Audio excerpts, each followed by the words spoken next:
Meus irmãos, boa tarde. Vamos nos preparar para a palestra da tarde, onde todos nós vamos estudar um pouco mais sobre a doutrina dos Espíritos. E aqui a nossa irmã Sueli vai passar para nós esses ensinamentos tão valorosos. Vamos orar e pedir a Deus que continue a nos conceder essa possibilidade de aqui, encarnados ainda, viermos em busca de conhecimento, que possamos direcionar nossa vida no sentido do bem, trabalhando na harmonia e equilíbrio, fazendo ao próximo o que gostaria que fosse feito a nós. Enfim, seguir as leis de Deus, fazendo todo o esforço possível. Que Deus leve em consideração o esforço que nós estamos fazendo para conseguir fazer alguma conquista moral e intelectual nessa nossa encarnação. Que a paz, o equilíbrio e a luz permaneçam entre nós, que os bons amigos espirituais que nos assistem, nos auxiliam, possam aqui presente auxiliar a cada um, para que todos nós possamos aproveitar a tarde juntos. Graças vos damos que assim seja. Então vamos ouvir nossa irmã Sueli.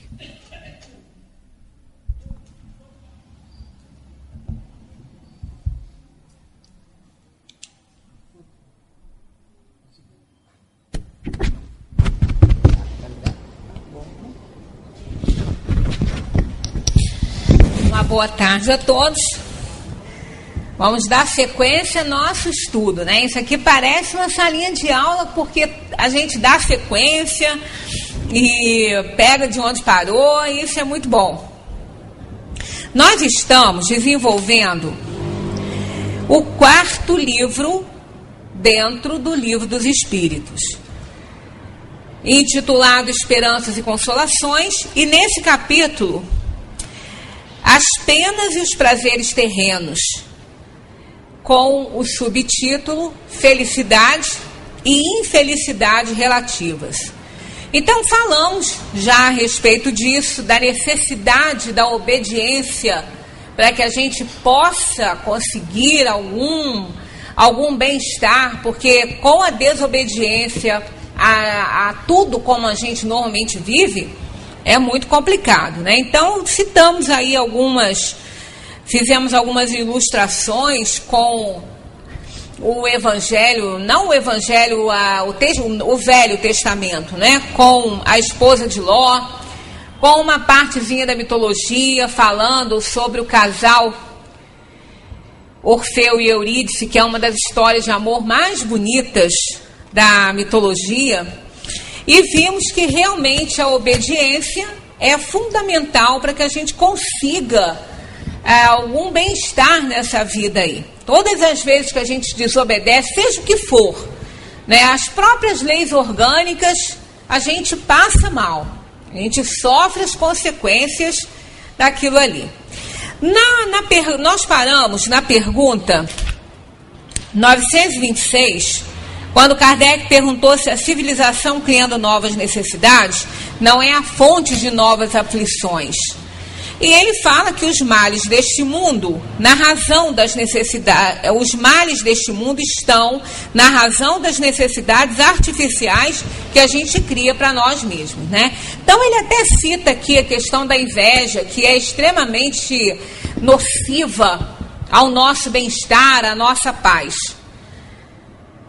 E na 927, que é onde a gente parou, Kardec pergunta: o supérfluo não é, por certo, indispensável à felicidade, mas não se dá o mesmo com o necessário, que realmente o necessário, né, é importante. Supérfluo, vai lá.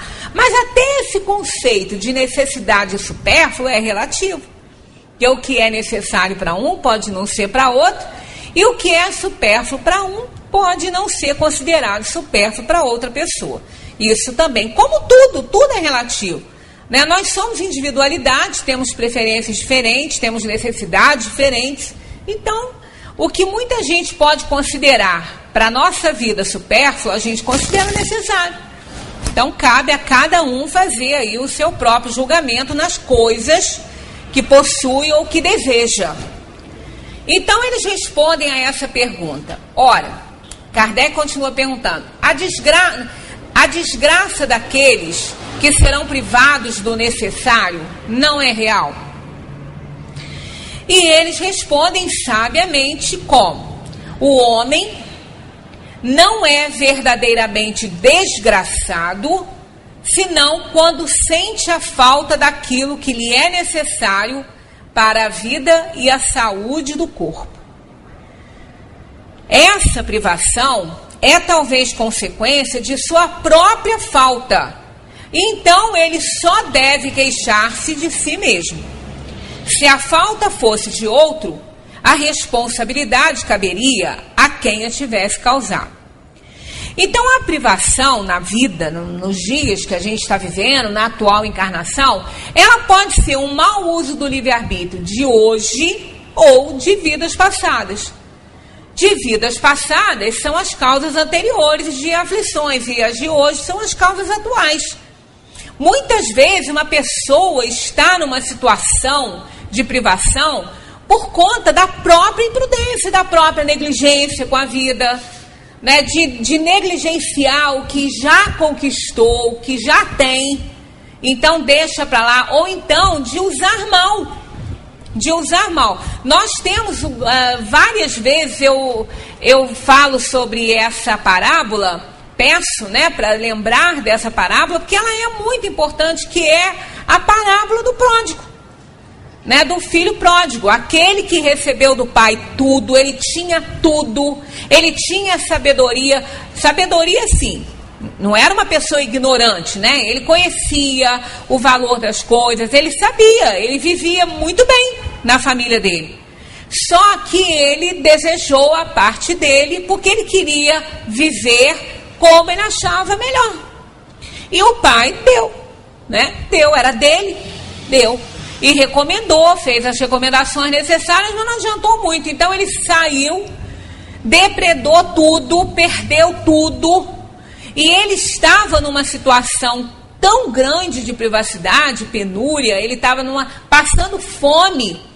Aonde ele estava, ele via, tinha uma criação de porcos, conta isso, né, na parábola, que os porcos tinham mais do que ele, tinham comida melhor do que ele, porque pelo menos estavam comendo, e ele não.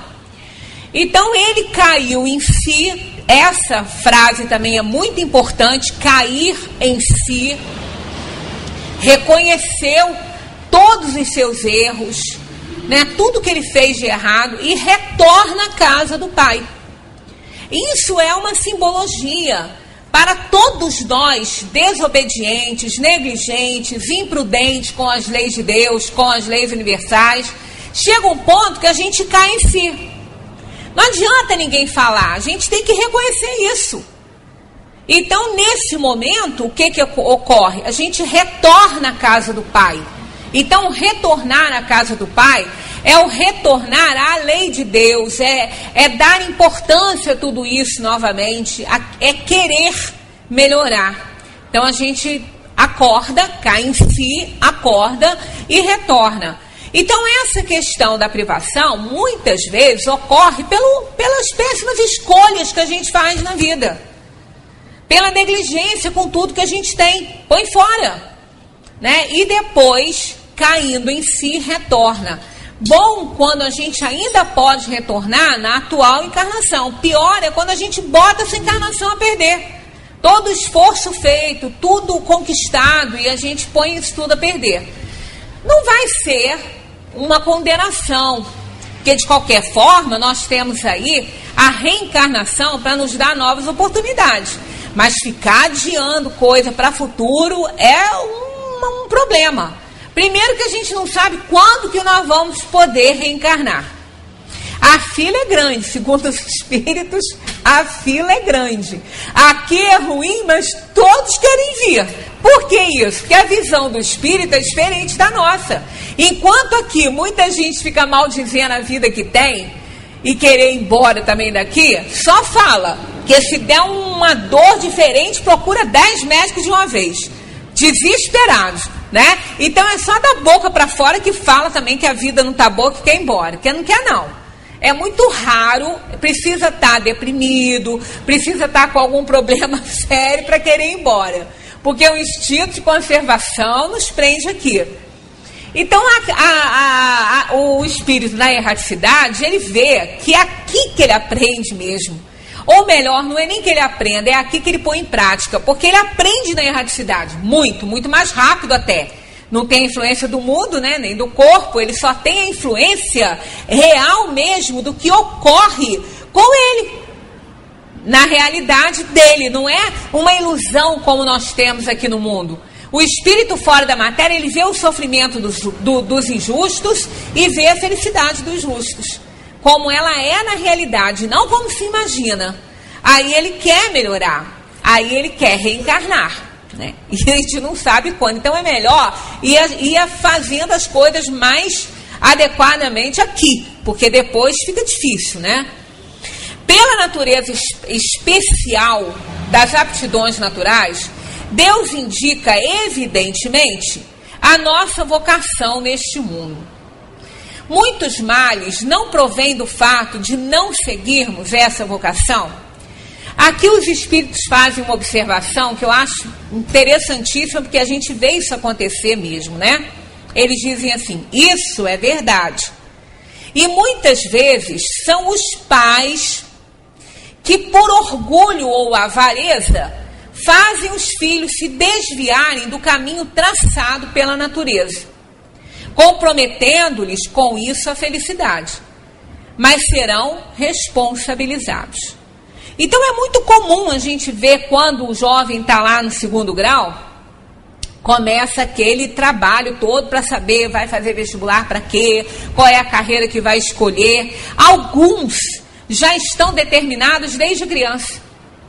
Desde criança apresentam uma aptidão e aquilo ali os pais não devem influenciar, mas também não devem cortar. Né? Então não deve influenciar nem a favor nem contra. Deixa que o próprio espírito vai amadurecendo aquilo ali. Ele traz isso da outra vida. A profissão que o espírito aqui vai desempenhar, ela tem muito a ver com o resgate de provação e expiação dele. Tem muito a ver com isso. Então, quando o espírito faz a escolha das provas, a família que vai reencarnar, a profissão que ele vai ter, isso tudo é fundamental quando ele escolhe. Porque ele escolhe de acordo com as possibilidades de dar certo, né? Com a necessidade kármica dele de atuar naquele ponto ali, né? Naquela profissão, de se juntar naquela ou na outra família. Então é importante que a gente não interfira nisso aí. Porque é desviar muitas vezes. Quando esse desvio é para ser feito, ele será feito naturalmente. Às vezes não é nem a profissão em si, é na especialização da profissão. Isso aconteceu com o professor Brian Weiss. Ele relata isso no livro Muitas Vidas, Muitos Mestres, que a vida dele, ele queria ser cirurgião. Ele estudou, ele estava fazendo medicina, mas a especialização dele era para cirurgia, principalmente voltada à cirurgia cardíaca. E ele estava com essa ideia totalmente ali fechada na cabeça dele para fazer residência nisso e tudo. Aí houve um caso na família que tirou esse médico aí desse rumo, né? Ele deixou de querer isso aí. Ele teve um filho que teve um problema, nasceu com problema cardíaco. A doença se apresentou já no bebezinho e era, vulgarmente falando, aquela doença do coração invertido, né? Isso tem cirurgias, tem como, né? Tem como operar e tal. Só que com ele não teve um final feliz. A criança morreu. Embora ele estivesse na mão dos melhores especialistas, e era justamente a área que ele queria atuar. Mas estava na mão dos melhores especialistas, mas não houve um final feliz aí. E então, quer dizer, para nós não foi um final feliz, né? E a criança então morreu. E aquilo ali o desencantou com a cirurgia, principalmente na área da cardiologia. E ele se desviou, porque ele procurou, então, a residência e a especialização na psiquiatria, até porque ele ficou muito mal. E ele queria entender tudo aquilo ali que aconteceu com ele. Então, ele se dirigiu a essa especialidade, e foi exatamente por conta disso que ele tomou conhecimento da reencarnação, que ele tomou conhecimento da pluralidade das vidas, né, da reencarnação, por conta de uma paciente, que era namorada de um amigo dele que trabalhava no hospital, ainda deve trabalhar no Hospital Monte Sinai, porque eles estão lá, esse livro não é antigo, né? E ela tinha um problema seríssimo de fobias, fobias que a impediam de viver uma vida normal. E ele então pediu a ele que cuidasse dela, que tentasse fazer alguma coisa por ela, que nem um comprimido ela conseguia engolir.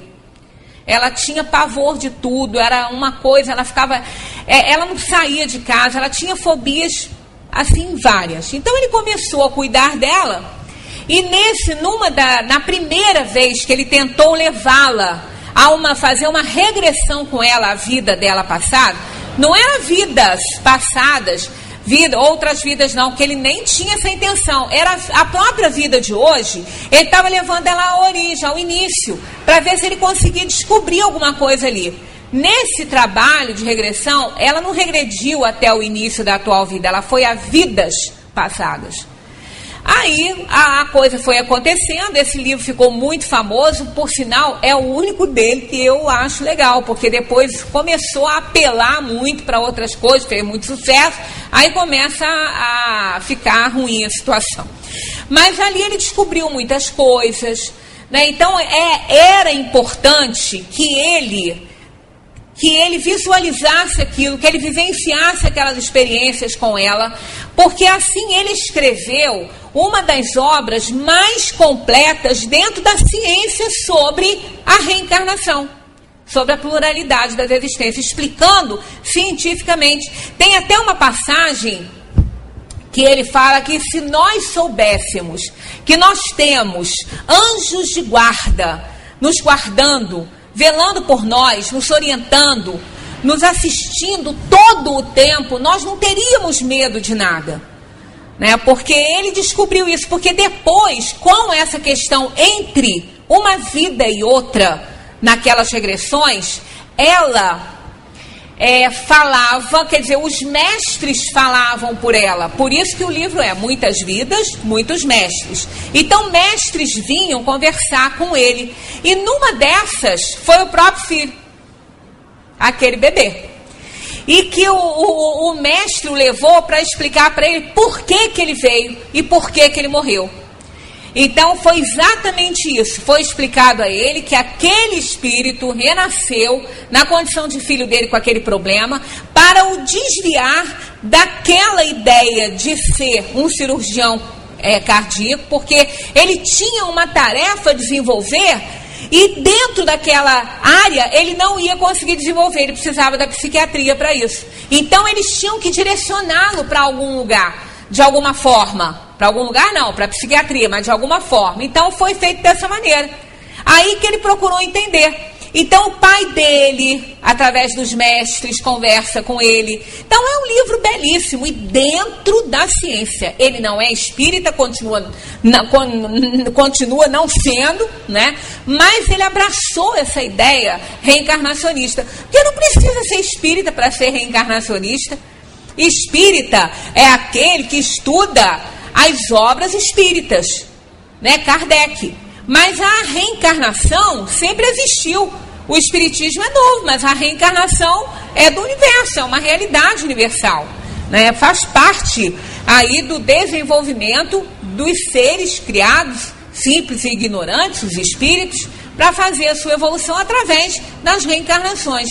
Então ele foi desviado. Aí é isso. Quando acontece isso, quando o espírito tem uma determinação aqui na Terra para desenvolver alguma tarefa, se ele não tiver que ficar naquilo ali, ele vai ser desviado de alguma forma para onde ele deveria estar, né, para que ele possa cumprir a tarefa dele na Terra. Agora, muitas vezes, esses desvios acontecem por conta dos pais que não querem aquela profissão que o filho está escolhendo, se negam a pagar. Eu já até comentei isso com vocês aqui uma vez, que uma filha de uma conhecida minha fez odontologia porque o pai dela falou que era a única faculdade que ele pagaria, porque era o que ele queria que ela fizesse, e ela não tinha condição, ela não passou para as faculdades federais, ela teve que fazer, porque senão ela não ia estudar. Então ela fez, no dia da formatura, ela embrulhou o diplominha de presente e deu para o pai. Falou, olha, é seu, não era seu sonho, não era isso que você queria? É seu, agora eu vou seguir minha vida. Né? Então, são coisas que a gente vê acontecer e que não são raras, não. Porque os pais, muitas vezes, querem que os filhos sigam a própria profissão deles, que dê continuidade à profissão deles. Ontem no programa do Jô Soares, no retorno dele, ele entrevistou o Dr. Paulo Niemeyer, filho do grande Paulo Niemeyer. Aí ele perguntou a ele, falou assim, o que levou você a ser também um neurocirurgião? A influência do seu pai, assim, pedido do seu pai, interferência dele, pressão dele? Ele falou, não, de forma nenhuma. Meu pai sempre me deixou livre, mas desde criança, desde que eu comecei a entender, que eu vi que eu queria isso. Além de conviver na minha família com isso, com meu pai, mas eu queria isso. Então, dois espíritos muito harmonizados, muito afinizados, vieram para desenvolver uma grande tarefa nessa área. Né? Nós temos outros grandes exemplos. Em Copacabana tem uma clínica do Dr. Azulay, a família toda trabalha lá. A família toda é uma clínica de dermatologia, famosa. Então a família toda, quem está no lugar dele agora é a filha, que está desenvolvendo o trabalho que o pai já envelheceu. Então tem outros da família. Quer dizer, então são espíritos que vêm com tarefas determinadas aí para fazer, e não é pressão, não é imposição, mas já são familiarizados, são espíritos familiarizados que vêm para desenvolver alguma coisa importante aí no mundo juntos. Né? Então agora, isso é válido. Agora, quando é pressão da família, é complicado. E às vezes o próprio jovem começa a ver qual é a profissão que está rendendo mais. Aí ele começa a achar, eu não vou para a minha profissão, para essa ideia que eu estou tendo aí, que senão ali eu vou morrer de fome. Não morre de fome, não. Ninguém morre de fome dessa forma, não. Pode não ficar rico, como se imagina. Né? Então, muitas vezes, aquela aptidão, aquela vocação, que não é por acaso, gente. Não é por acaso uma criança que pergunta o que ela quer, ela diz que ela quer ser isso. Né? Ou ela quer ser um advogado, ou ela quer ser professor, ou ela quer ser médico. Ela não conhece ninguém, não teve essa atividade, não viu isso ali, a família nem tem. Né? E ela deseja isso desde pequenininha, porque ela traz isso no arquivo mental dela. Ela tem reminiscência da escolha das provas que fez, principalmente a criança, que está muito ainda, né, vivendo ainda muito próxima da espiritualidade, da erraticidade de onde ela veio. Né? Ela ainda não está tão ali, ainda não tem livre-arbítrio para fazer suas escolhas, mas ela já tem algumas ideias. Então isso aí não é algo do acaso, né? Não é algo do acaso. Desde criança ela pode apresentar. Então são essas aptidões, são essas vocações que fazem que o espírito cumpra a sua tarefa aqui feliz. Porque é triste você se qualificar numa coisa e trabalhar numa outra completamente diferente, ou então você vai se qualificar em algo que você não gosta, que não é da sua vontade. Você não vai ser um bom profissional nunca. Você tem que gostar do que faz. O trabalho tem que dar prazer, tem que dar alegria, né? Tem que fazer que a pessoa deseje estar ali fazendo aquele trabalho, independentemente do trabalho. Não importa. Não existe profissão humilhante, inferior, não existe isso. E existe, a gente já falou várias vezes aqui, numa profissão menos ou mais qualificada. Mas de importância não. Todas são fundamentalmente importantes. Tem pessoas que têm vergonha da profissão que exercem, né? E não falam, mas se sentem bem nela. Mas não falam com medo dos preconceitos, da pressão social. Isso é uma bobagem. Né? Isso aí não existe. A pessoa está trabalhando, ela é honrada por essa razão. Então os espíritos dizem aqui, ó, isso é verdade, muitas vezes são os pais que por orgulho ou avareza fazem os filhos se desviarem do caminho traçado. Aí Kardec pergunta assim, então considerais justo, Kardec ia do 8 para 80, né? Ele falava assim, então considerais justo que o filho de um homem da alta sociedade fabricasse tamancos, por exemplo, se fosse essa a sua aptidão? Porque realmente, né, um grande empresário que tem uma empresa grande, ou então um grande médico, um grande advogado, né, seja o que for, aquela pessoa que tem ali uma influência, de repente o filho quer fabricar tamanco. Esse pai infarta, né?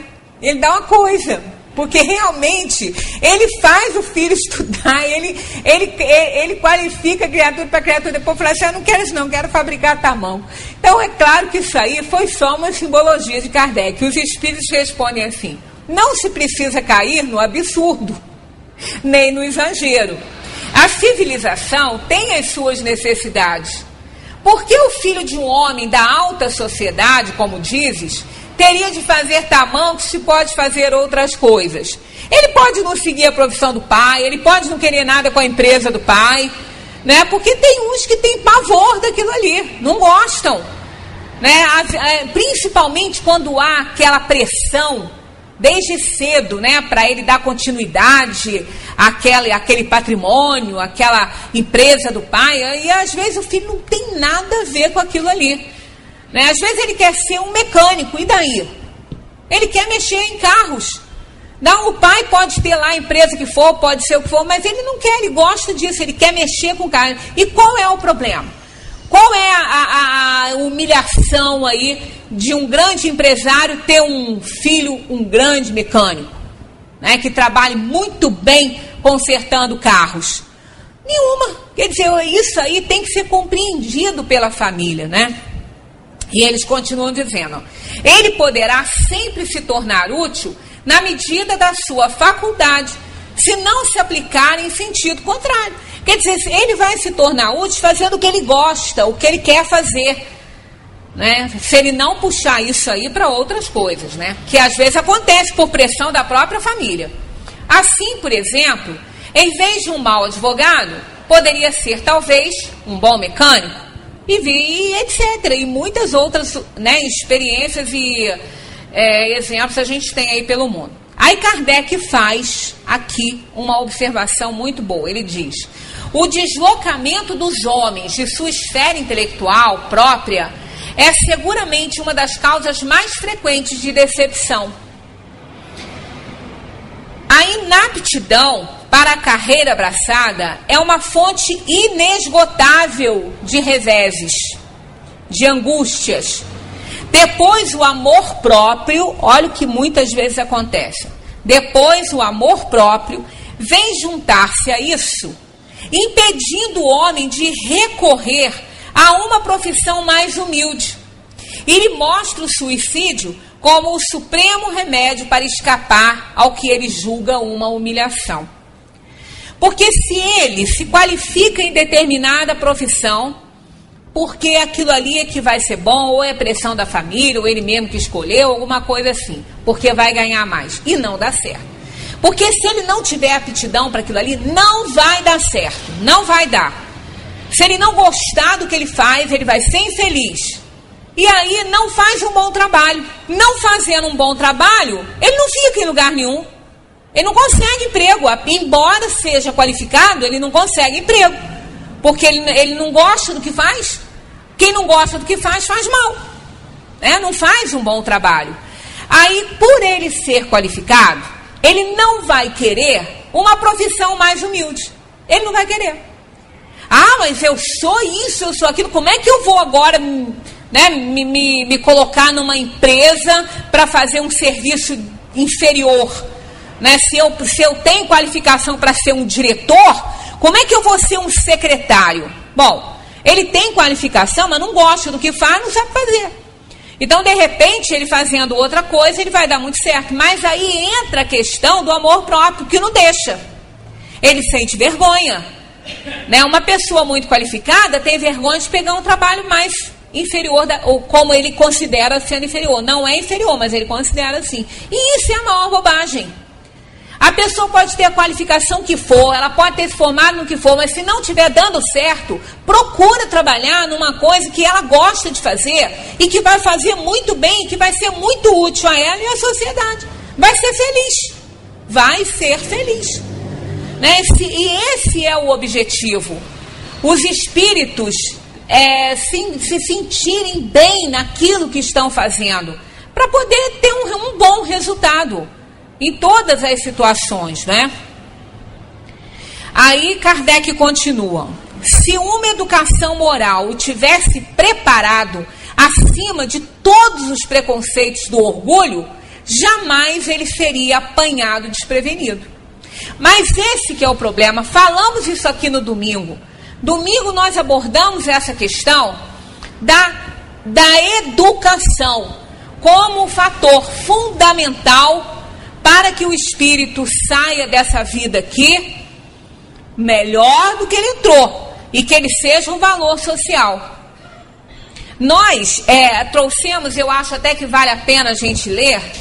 Ah, não, eu dei e não imprimi outro, pensei até que tivesse aqui. Uma mulher, uma senhora já falando sobre isso, que quando ela era criança, ladrão tinha cara de ladrão, né? Hoje em dia não é bem assim, né? Então ela se assusta hoje em dia. Ela lembra que pessoa mais velha, policiais, professores, né, autoridades eram respeitadas por todos, né? Então é um texto muito interessante, né? Como eu dei para a moça levar, eu já esqueci disso, não imprimi o outro para trazer, mas eu vou trazer, que isso vale a pena a gente relembrar disso. Mas o fator educação. Agora, aqui tem o conceito de educação. Aí a gente vai ver que realmente sem ela a gente não consegue nada, né? Pegar aqui o conceito de educação por vários, né? Por vários educadores e de épocas variadas. Então isso não é uma coisa de hoje, não se chegou a essa conclusão hoje, né? Professor Aurélio, a definição de educação é essa aqui, ó: ato ou efeito de educar e educar-se. Processo de desenvolvimento da capacidade física, intelectual e moral da criança e do ser humano em geral, visando a sua maior integração individual e social. Aperfeiçoamento integral de todas as faculdades humanas. Conhecimento e prática dos usos da sociedade, de sociedade, civilidade, delicadeza, polidez e cortesia. Isso é o conceito de educação. Então, sem educação, a gente comete muitos erros, a gente faz péssimas escolhas, a gente tem uma visão distorcida do mundo, da realidade das coisas, uma visão distorcida do que aqui a gente veio fazer. E depois vários pensadores de todas as épocas falam sobre isso, né? Deixaram isso escrito. Então, sempre estiveram todos preocupados com isso. Kant, ele nasceu em 1724. Então tem aí, ó, a educação é desenvolver no indivíduo toda a perfeição de que ele é suscetível. Esse é o fim, é o objetivo da educação, né? Aperfeiçoar a criatura. Pestalozzi disse: educação é desenvolver progressivamente as faculdades espirituais do homem. Nenhum deles, em época nenhuma, ressaltou as coisas materiais. Nenhum deles. Todos eles falavam nas faculdades espirituais. John Locke foi um filósofo inglês.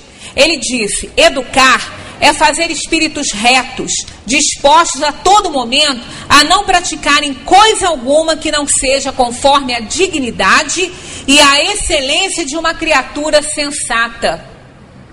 Né? Então, a educação torna a pessoa feliz, porque faz que ela faça excelentes escolhas na vida, com que ela seja solidária, com que ela seja amável, né? Um valor social. Lessing, filósofo alemão, ele escreveu um livro chamado Educação do Gênero Humano. Então ele conceitua a educação como... Deixa eu procurar aqui que está tudo enrolado aqui.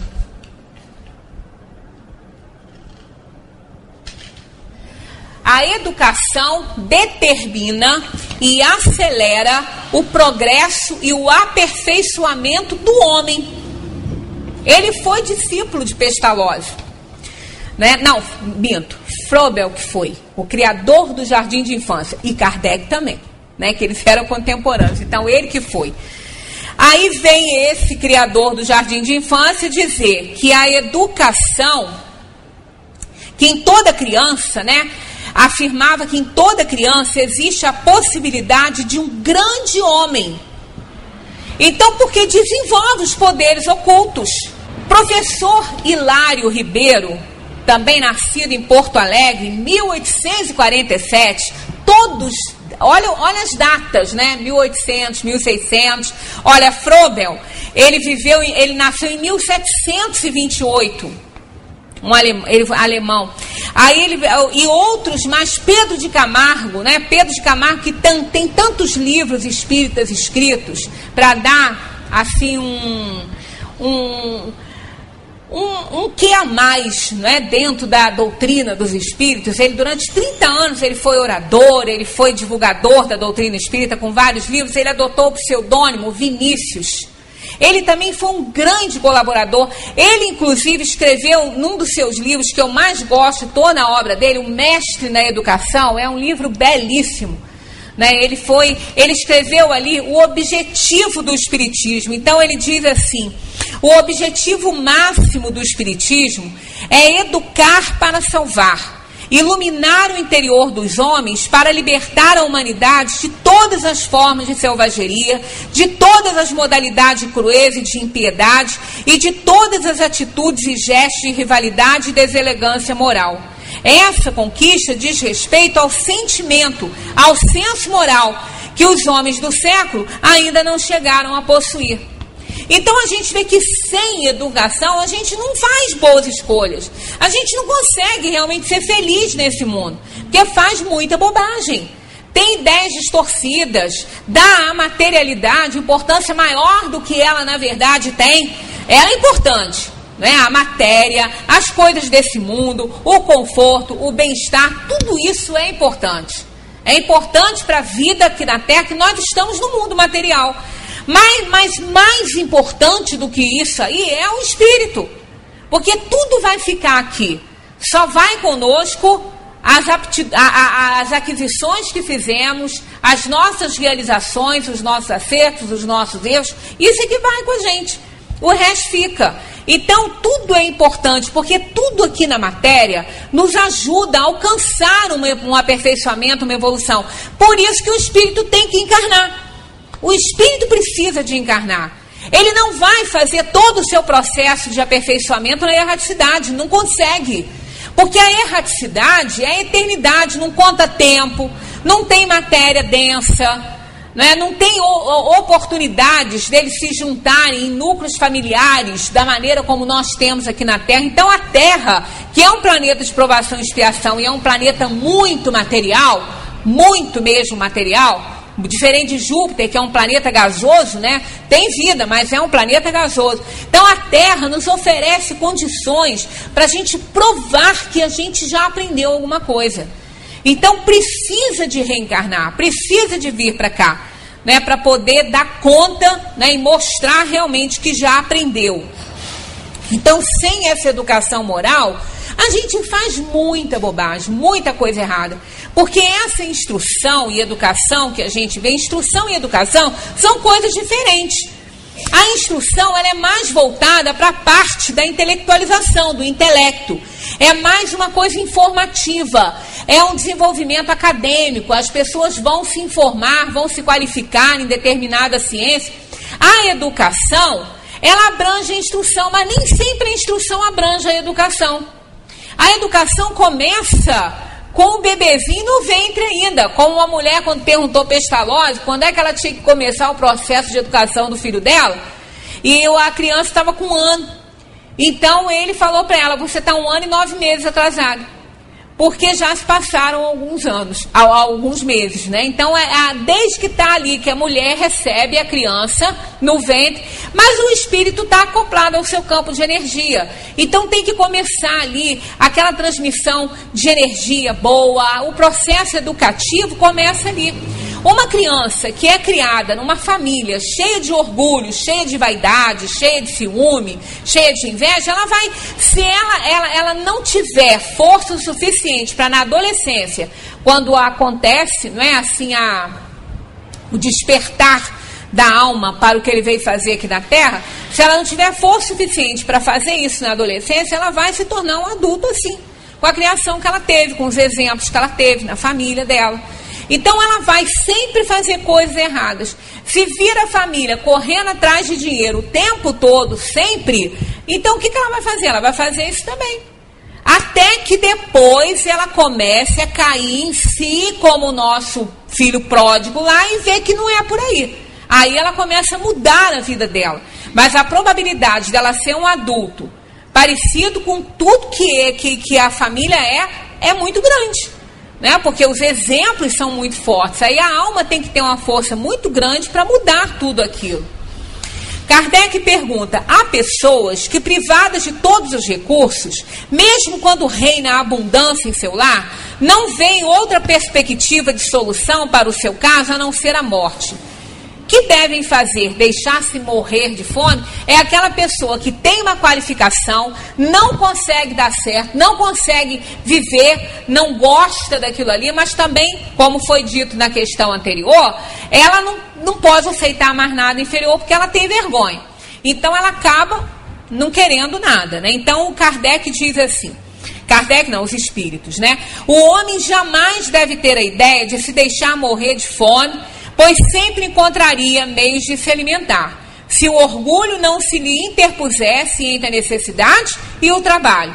Frequentemente dizemos que não há profissões humilhantes e que não é o ofício que desonra, mas o dizemos para os outros e não para nós. Então a gente fala isso, mas na verdade quando isso acontece conosco, a gente não pensa assim, né? A gente só fala. Mas a verdade é exatamente isso, não é um ofício que desonra ninguém. O que desonra as pessoas é a prática indigna daquele ofício que ela escolheu. Isso é que causa a desonra, e não o ofício em si. É evidente que, sem os preconceitos sociais pelos quais se deixa dominar, o homem sempre encontraria um trabalho qualquer que o pudesse ajudar a viver. Não resta dúvida, né? Mesmo deslocado da sua posição. Mas entre as pessoas que não têm preconceitos ou os põem de lado, não há as que estão impossibilitadas de prover as suas necessidades em consequência de moléstias ou outras causas independentes de sua vontade? Kardec perguntando. E eles respondem, numa sociedade organizada, segundo a lei do Cristo, ninguém deve morrer de fome. Aí entra essa questão, uma sociedade organizada.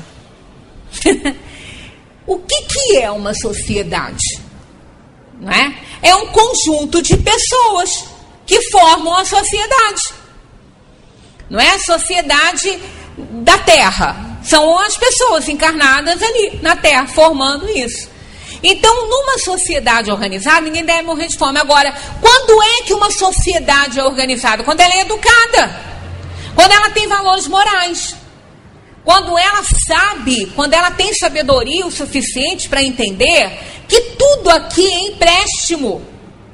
Todos nós, aqui no mundo, nós somos mordomos. Todos nós, cada um é mordomo de Deus. Porque mordomo é aquele que administra. É aquele empregado superior na casa que sabe tudo, que conhece todos os bens da família, né? Ele reúne esse conhecimento, ele sabe tudo que a família tem e ele administra aquilo ali. Ele administra, não é que ele administra os bens, ele administra a casa, ele administra aquela família ali. Ele comanda, ele coordena. E nós somos mordomos de Deus. Por quê? Nós administramos os bens de Deus nessa terra. Porque nós não somos donos. Assim como o mordomo não é dono daquela casa, ele não é dono dos bens ali, mas ele coordena e administra. E nós somos mordomos de Deus. Nós administramos os bens desse mundo. Então, cada pessoa tem que dar a sua contribuição. Aquela pessoa que trabalha no que ela gosta, que ela faz o que ela gosta, ela está dando a sua contribuição. Um professor dentro da sala de aula, aquele professor que gosta do que ele faz, ele está dando a contribuição dele lá, procurando oferecer aos alunos não só a instrução, como também a educação. Em todas as áreas, em todas as profissões. Agora, fora isso, que isso aí é remunerado, né? Fora essa questão da boa atuação dentro da profissão de cada um, tem o trabalho voluntário que se pode fazer com os conhecimentos que a gente tem. Porque esses conhecimentos também, eles não foram presentes de Deus. Mas realmente Deus nos deu a oportunidade de conquistá-los. Isso é um bem muito grande. Porque se Ele não tivesse nos dado essa oportunidade, por mais esforço que a gente fizesse, a gente também não ia conseguir construir. Então essa responsabilidade nós temos no mundo. Se cada um tivesse esse conceito, porque a gente acha que o problema é do governo. O problema é do governo. Ora, a cristianização de uma sociedade, a solidariedade, não é? A caridade, ela não é passível de imposição por lei, por decreto. Não adianta o presidente da República baixar um decreto que todo mundo tem que ser solidário. Todo mundo tem que ser caridoso. Em que isso vai resolver? A gente não respeita lei nenhuma.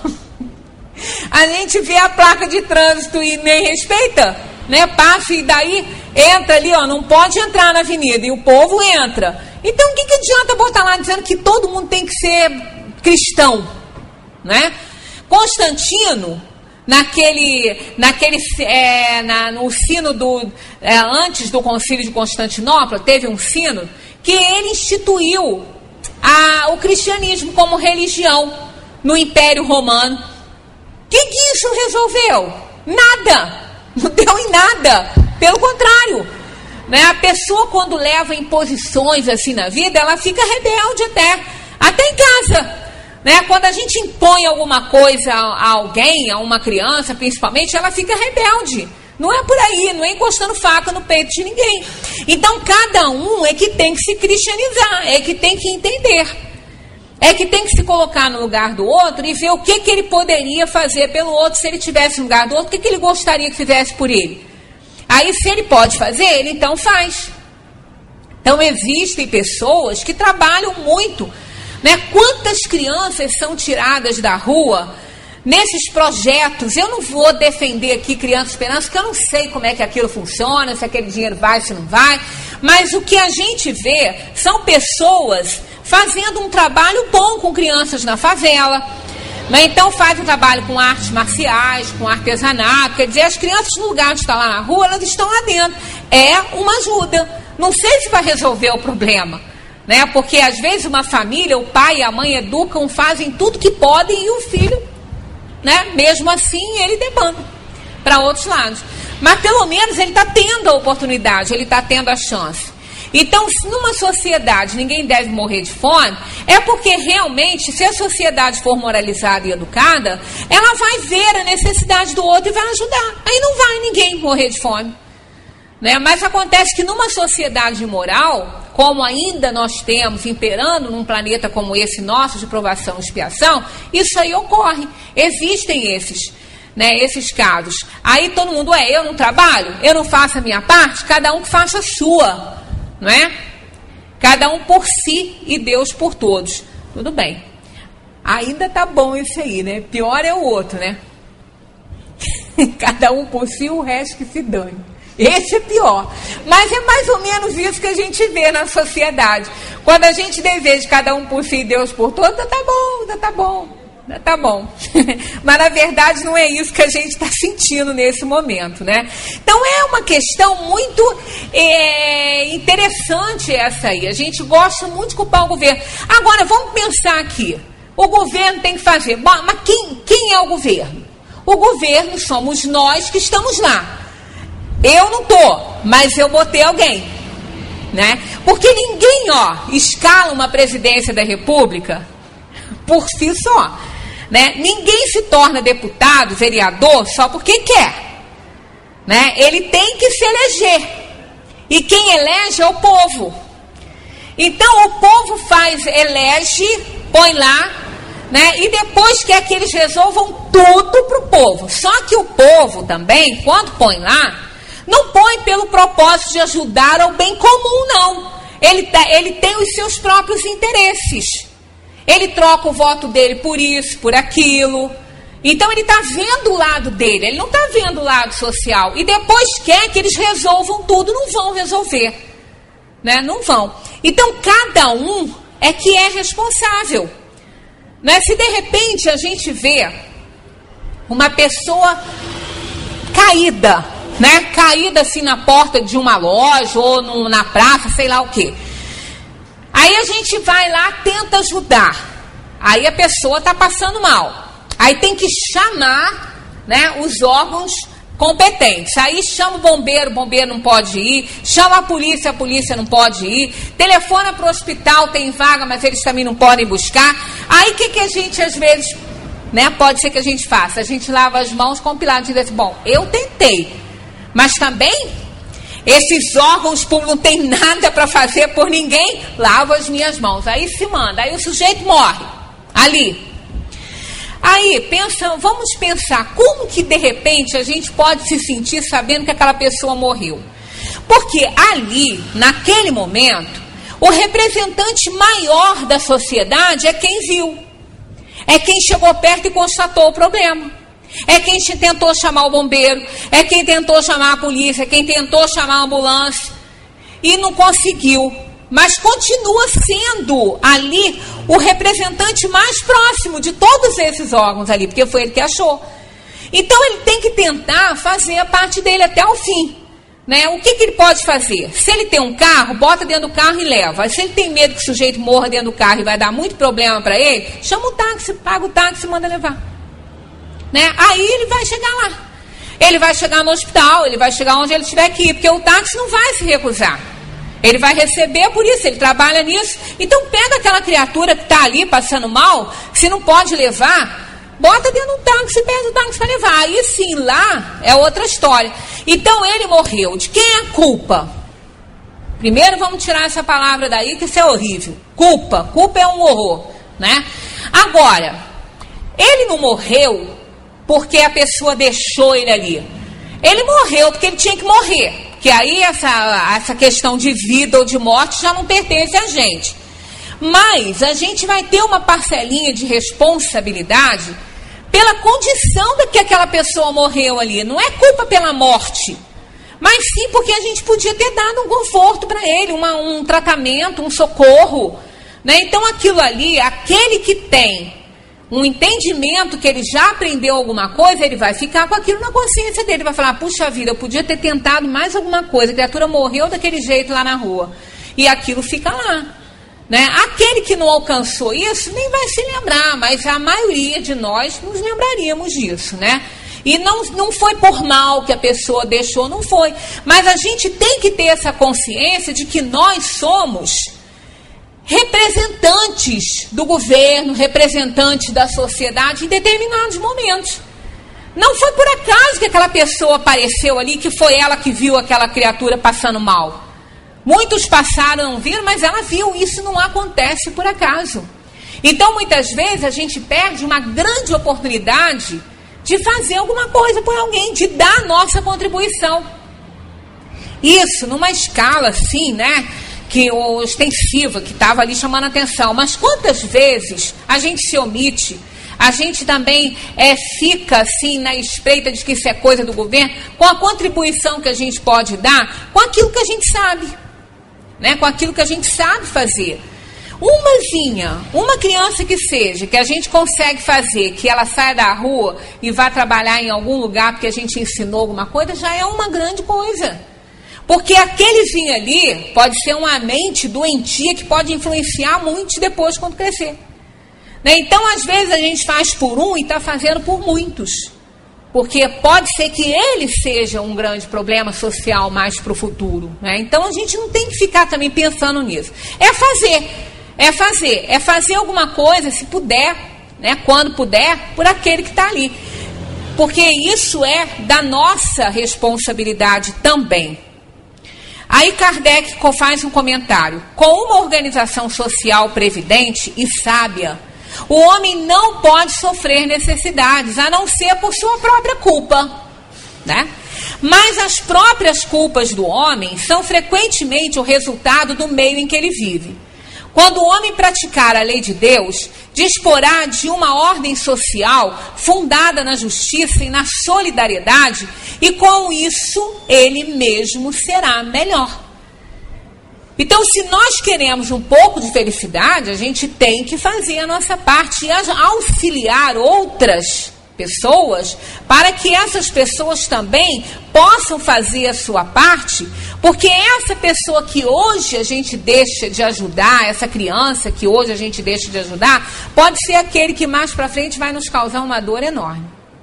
Quem sabe? A gente não sabe o dia de amanhã, né? A gente não sabe quem é que pode de repente interpelar o nosso caminho aí e fazer que a gente passe uma dor profunda. Né? Então, quando a gente faz a nossa parte, a gente está com a consciência tranquila. A gente está bem. Né? E esse é o ponto fundamental, estarmos com a consciência tranquila. Para a nossa reunião seguinte, é uma pergunta muito boa também, que a gente tem que pensar muito a respeito. Olha só. Por que, neste mundo, os maus exercem geralmente maior influência sobre os bons? Essa questão tem que ser muito bem entendida e a gente tem que lembrar muito dela e ler bastante sobre ela, porque Kardec depois faz comentários valiosos sobre isso atrás, né? Que é o finalzinho dessa questão aqui da felicidade e infelicidade relativas. Então nós vamos deixar para mesmo, porque a gente já está alcançado aí pela hora. Mas a gente pode dar uma lidinha em casa. Se vocês tiverem um tempinho, para a reunião que vem, essa aí, ó, 932 e 933. E depois tem um belo comentário de Kardec ocupando uma página inteira da Folha, falando sobre isso, né? Porque é muito fácil a gente se desviar, a gente se esgueirar. Ah, mas eu cumpro a minha parte, eu faço a minha parte. Mas pode ser que a gente esteja cumprindo somente por nós mesmos, fazendo somente por nós. Isso, segundo os espíritos, é pouco. Porque não é que a gente pode até não fazer o mal, mas nós não seremos responsabilizados somente pelo mal que a gente tenha feito. Nós seremos responsabilizados por todo o mal que tiver origem no bem que nós deixamos de fazer. Isso tem que se pensar, né? Tem que se pensar. Não basta ser bom, precisa ser benevolente, fazer o que tiver ao alcance para que a nossa consciência possa estar mais tranquila. Muita paz para todos.